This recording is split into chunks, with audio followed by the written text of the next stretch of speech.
संदेश झूठ से हटके। देखिए, ये घटना जो आज घटी, अशोक तंवर की कांग्रेस में वापसी हुई, इसका सीधा संबंध दिखता है कि सुबह में जब सोनिया गांधी और कुमारी शैलजा के बीच में मुलाकात हो रही थी। सुबह से टीवी चैनल्स वगैरह अटकलें लगा रहे थे कि ये मुलाकात क्यों हुई, और इसको मुख्यमंत्री की लड़ाई से भी जोड़ा जा रहा था। तरह तरह से जिसके जितनी मुंह उतनी बातें थी। लेकिन शाम होते होते ये बात समझ में आई कि अशोक तंवर, जो कि उनके ही लोकसभा सीट पर उनके ही मुकाबले यानी कुमारी शैलजा के ही मुकाबले चुनाव लड़े थे, कांग्रेस पार्टी में पहले थे, लेकिन उसके बाद इन्होंने चारों घाट का पानी पीना जिसको बोलते हैं, इन्होंने पिया। बीजेपी में भी गए, आम आदमी पार्टी में भी गए, अपनी भी पार्टी बना के देख ली, और उसके बाद फिर कांग्रेस में आए। तो ऐसे व्यक्ति को क्या चुनाव लेना चाहिए इसमें पार्टी में, और इसको लेके एक अप्रीहेंशंस जो है स्वाभाविक रूप से पार्टी में रहे होंगे।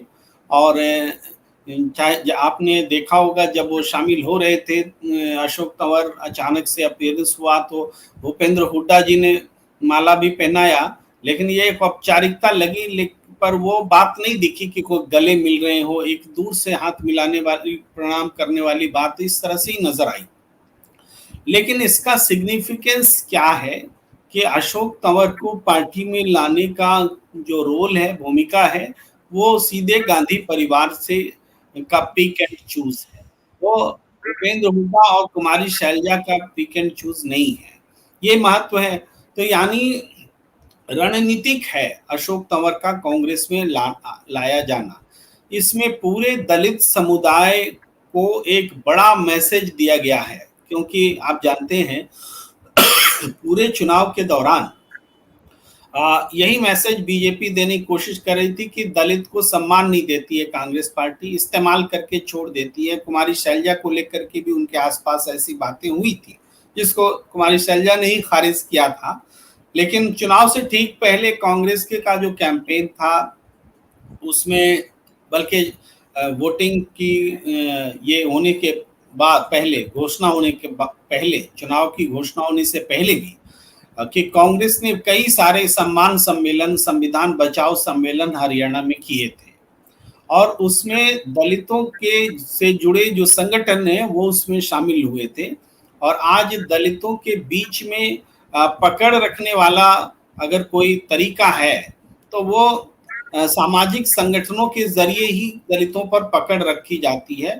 बड़े नेता ऐसा कोई नहीं है जिसका कि कहने से पूरा दलित समुदाय प्रदेश का एक बार कह दे तो उसके पीछे हो जाए, ऐसा न, यहाँ तक कि मायावती में भी वो ताकत नहीं है, और हरियाणा में तो कतई नहीं है। कुमारी शैलजा में भी कुछ जिलों के दलितों के बीच प्रभाव है, पूरे स्टेट में नहीं है।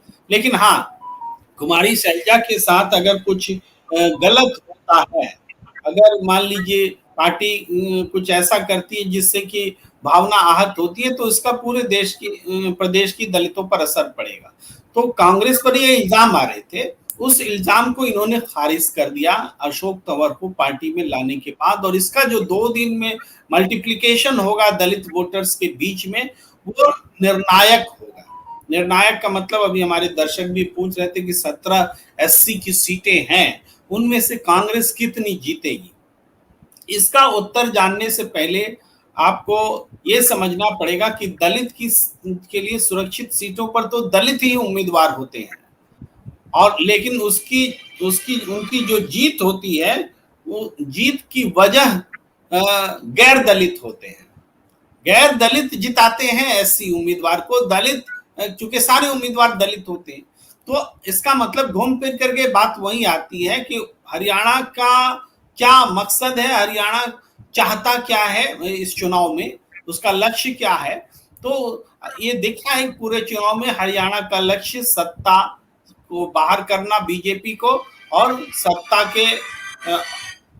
सत्ता को बाहर रखना बीजेपी को, और कांग्रेस को सत्ता में लाना।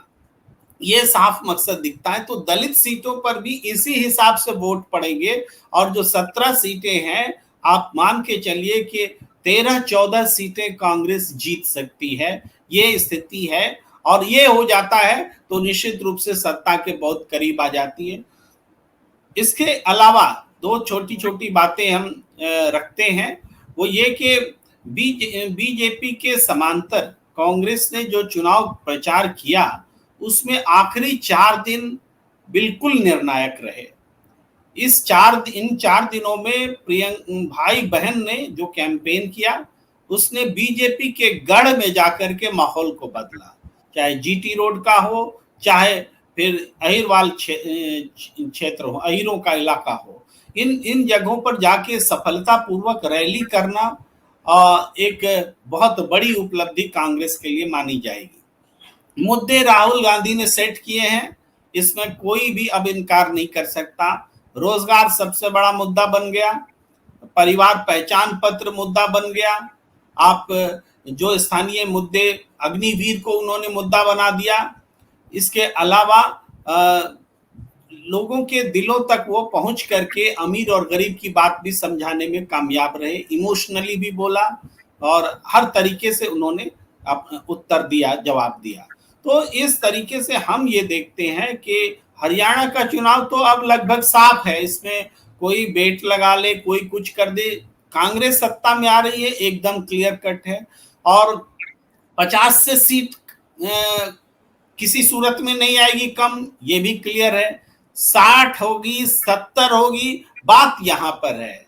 मतलब कांग्रेस की सीटें 60 से कितनी ऊपर जाएगी, बात यहां पर है। और ये पूरी बहस सब कुछ यहीं पर आकर के टिकती है। जी, तो क्या आपको लगता है कि भारतीय जनता पार्टी बिल्कुल सुपड़ा साफ होने की तरफ है और अशोक तंवर आज कांग्रेस ज्वाइन कराकर राहुल ने बीजेपी को क्लीन बोल्ड कर दिया है? देखिए, बीजेपी क्लीन बोल्ड तभी हो गई जब नरेंद्र मोदी और अमित शाह मैदान छोड़कर भाग गए, और वो भी काम राहुल गांधी ने किया। और भाग गए का इतना शोर मचा है कि सबने, जो बीजेपी के कार्यकर्ता वो भी निराश हो गए। अब नायब सैनिक जी की पसंद तो देखिए अपनी चुनाव जीतने की, हेमा मालिनी को ला करके चाह रहे हैं कि चुनाव जीत लेंगे, ये उनकी पसंद है। यहाँ विनेश फोगाट की पसंद प्रियंका गांधी है, नायब सैनी की पसंद हेमा मालिनी है। तो आप समझिए कैसे जीतेंगे चुनाव।